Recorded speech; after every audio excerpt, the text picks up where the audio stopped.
ಮಹಾಭಾರತದ ಭೀಮನ ಜೊತೆಗೆ ಸಂಬಂಧ ಹೊಂದಿದೆ ಎಂದು ನಂಬಲಾಗುವ ಕರ್ನಾಟಕದ ಈ ಸ್ಥಳದ ಬಗ್ಗೆ ನಿಮಗೆ ಗೊತ್ತೇ? ಬನ್ನಿ, ಇಂದು ತೀರ್ಥಹಳ್ಳಿಯ ಭೀಮನಕಟ್ಟೆಗೆ ಭೇಟಿ ನೀಡೋಣ. ಶಿವಮೊಗ್ಗ ಜಿಲ್ಲೆಯ ತೀರ್ಥಹಳ್ಳಿಯ ಸಮೀಪದಲ್ಲಿರುವ ಭೀಮನಕಟ್ಟೆ ಪ್ರಕೃತಿಯ ಸೊಬಗಿನ ಜೊತೆಗೆ ಸ್ಥಳೀಯ ನಂಬಿಕೆಗಳಿಂದಲೂ ಪ್ರಸಿದ್ಧವಾಗಿದೆ. ಹಸಿರು ವಾತಾವರಣ ಮತ್ತು ತುಂಗಾ ನದಿಯ ತಟದಲ್ಲಿರುವ ಈ ಸ್ಥಳವು ಮನಸ್ಸಿಗೆ ನೆಮ್ಮದಿ ನೀಡುತ್ತದೆ. ಪಾಂಡವರು ವನವಾಸದಲ್ಲಿದ್ದ ಸಮಯದಲ್ಲಿ ಭೀಮನು ಈ ಪ್ರದೇಶದಲ್ಲಿ ತಂಗಿದ್ದನು. ಇಲ್ಲಿರುವ ಬೃಹತ್ ಕಲ್ಲಿನ ರಚನೆಗಳು ಭೀಮನ ಕಾಲಕ್ಕೆ ಸಂಬಂಧಿಸಿವೆ ಎಂದು ಹೇಳಲಾಗುತ್ತದೆ. ಭೀಮನಕಟ್ಟೆಯ ಮುಖ್ಯ ದೇವಾಲಯದಲ್ಲಿ ರಾಮ, ಸೀತೆ, ಲಕ್ಷ್ಮಣ ಮತ್ತು ಹನುಮಂತನಿಗೆ ನಿತ್ಯ ಪೂಜೆ ಸಲ್ಲಿಸಲಾಗುತ್ತದೆ.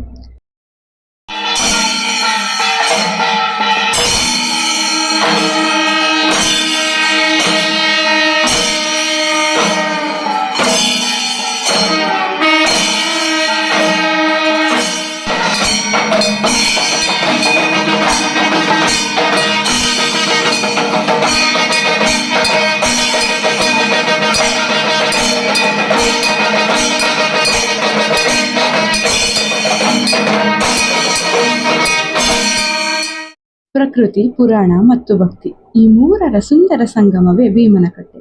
ತುಂಗಾ ನದಿಯ ತಂಪಾದ ತೀರ, ಸುತ್ತಮುತ್ತಲಿನ ಹಸಿರು ವಾತಾವರಣ ಮತ್ತು ಇಲ್ಲಿನ ಶಾಂತತೆ ಭೇಟಿ ನೀಡುವ ಪ್ರತಿಯೊಬ್ಬರಿಗೂ ವಿಶೇಷ ಅನುಭವವನ್ನು ನೀಡುತ್ತದೆ.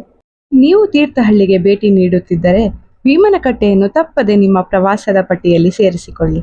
ಕೆಲವೊಮ್ಮೆ ಹೆಚ್ಚು ಪ್ರಸಿದ್ಧವಿಲ್ಲದ ಸ್ಥಳಗಳೇ ನಮ್ಮ ಮನಸ್ಸಿನಲ್ಲಿ ಶಾಶ್ವತವಾಗಿ ಉಳಿದು ಬಿಡುತ್ತದೆ.